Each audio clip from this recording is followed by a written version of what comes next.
태국에 있는 골프장에서 검거됐던 김성태. 오늘 오전 8시 26분 인천공항에 도착을 했는데요. 양손에 포승줄을 하고 도착을 했습니다. 이제 그러면서 기자들이 인천공항에 미리 대기하고 있다가 질문들을 던졌습니다. 이재명 변호사의 대납 의혹 부인하느냐, 대북 송금 인정하느냐. 그러자 김성태 성실히 조사받겠다라고만 대답을 했습니다. 국민들에게 하고 싶은 말 없느냐. 그러자 심려를 끼친 점 죄송하게 생각합니다. 이제 이랬고, 또 부족한 저 때문에 회사에서 일하는 사람들이 상처받은 것을 주위에서 들었습니다. 뭐 이런 말도 했습니다. 이제 오늘부터 48시간 이내에, 그러니까 체포를 해서 구금할 수 있는 시한이 48시간입니다. 그래서 48시간 이내에 아마 구속영장을 신청할 것으로 보입니다. 내일 수요일쯤 구속영장을 신청하지 않을까 이렇게들 보고 있습니다. 그다음에 이 사촌형이라는 양선길 현재 쌍방울그룹 회장, 아마 그 뒤이어서 들어오고 비슷한 절차를 밟아서 서울중앙지검에 구금될 것으로 보입니다.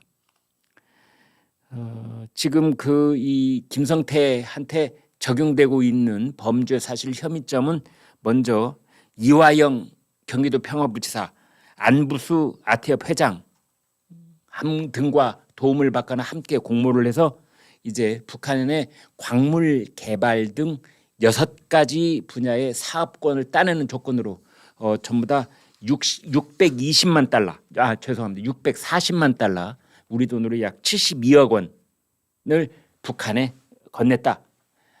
이걸 뇌물이라고 봐야 되겠지요. 네, 정상적으로 그 무역 거래에 의한 것이 아니라 그냥 누구한테 갈지 모르는 돈, 그냥 현금으로 전달하는 돈, 이게 640만 달러. 이 중에 50만 달러는 우리 그 천안함 폭침 사건의 주범인 김영철 조선 아태위 위원장, 그다음에 송명철 부실장에게 또 직접적으로 건네갔다는 거죠. 그러니까 평양에 있는 그 사람한테 가는 돈 있고, 또 실무 차원에서 접촉하는 사람들한테 또 호주머니 따로 챙겨줘야 되고, 북한하고 접촉하는 사람들은 다 그렇게 해야 됩니다. 그다음에 또 하나는 이제 변호사비 대납 의혹. 그런데 또 하나는 또 이제 그 회사 돈을 횡령 배임한 의혹. 뭐 이렇게 한 3가지 정도의, 여기다가 이제 정관계 로비 의혹이 좀 구체적으로 드러나면 4가지 이렇게 말씀드릴 수가 있겠습니다. 기억하시겠지만 작년 5월 달에 사실은 이제 이런 혐의점을 잡고 쌍방울 본사를 비롯해서 계열사들을 압수수색을 하려고 검찰이 준비를 하고 있었는데 이 정보가 유출이 됩니다. 그래서 이제 김성태가 해외로 튄 것이지요. 오늘 새벽 0시 50분에 태국 방콕에서 출발하는 그런 이제 비행기를 탔는데, 아시아나 비행기를 탔는데, 그때도 기자들이 이제 물어봤습니다. 그러자 이재명 전화 통화도 한 적 없냐, 만난 적 없냐, 그러자 만난 적 없다, 전화번호를 알지도 못한다, 변호사비에 대해서는 말도 안 되는 얘기다, 이제 그런 식으로 얘기를 했다고 합니다. 이 기사에 대해서 우리 시청자 독자들께서 달아주신 댓글이 있는데 재미나서 몇 가지만 여러분과 공유를 해보겠습니다. 재미난다기보다는 이번 사태를 바라보는 그 어떤 본질적인 시각들을 우리 독자들께서 먼저 파악을 해주세요. 이런 말입니다. 제가 이것도 먼저 한번 말씀드린 적이 있는데요. 김성태는 이재명을 보고 그 사람이라고 하고, 이재명은 김성태 보고 그분이라고 하는데 도대체 얘네들 족보가 어떻게 되는 거야? 제가 이 댓글 있는 그대로 읽어드렸습니다.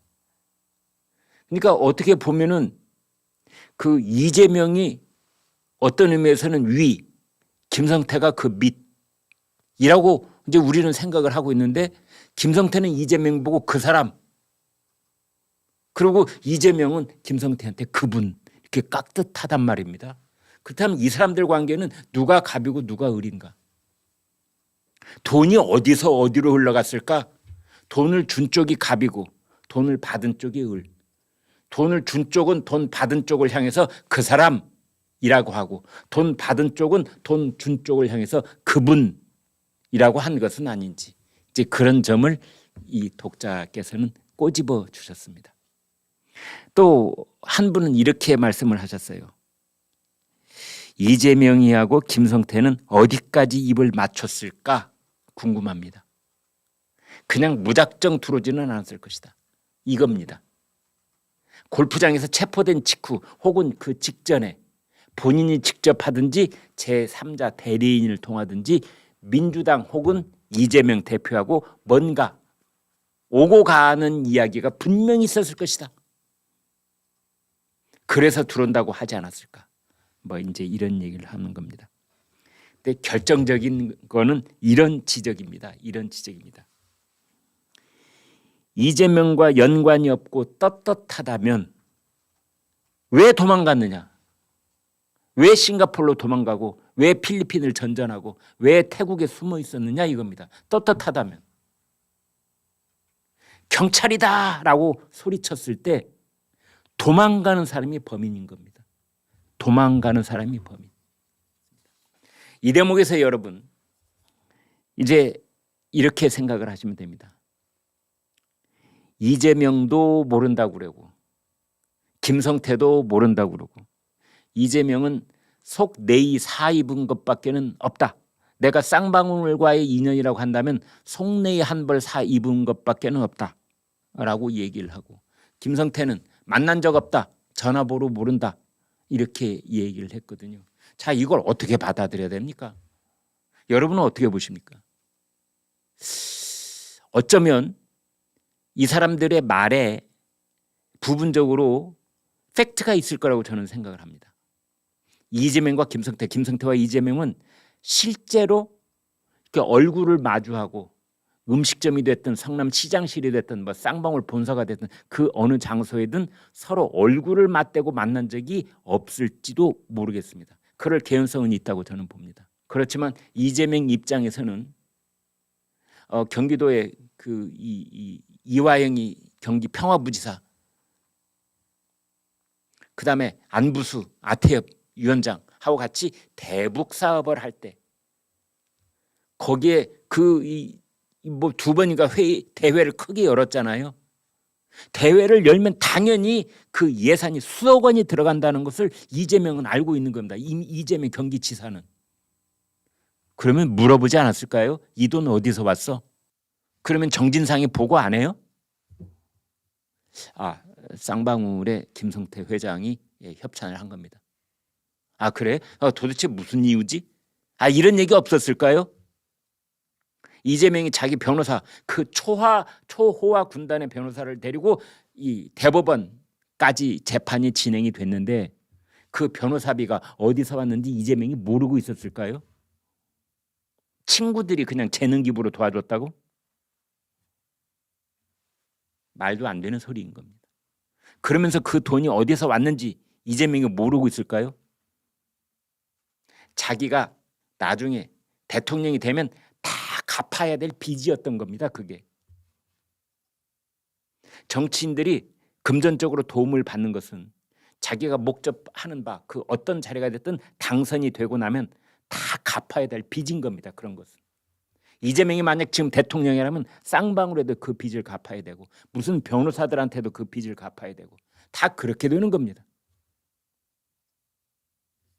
이제 그런 상황 속에서 서로 모른다. 전화번호도 없다라고 하는 것은 사실은 어떻게 보면 좀 진부합니다. 이재명은 워낙 모른다고 했던 것이 많거든요. 김문기 성남도시개발공사 개발 1처장 모른다. 이재명 대표는 자기 아들도 남이라고 그랬었습니다. 그래서 요즘 이런 농담 많이 있지 않습니까?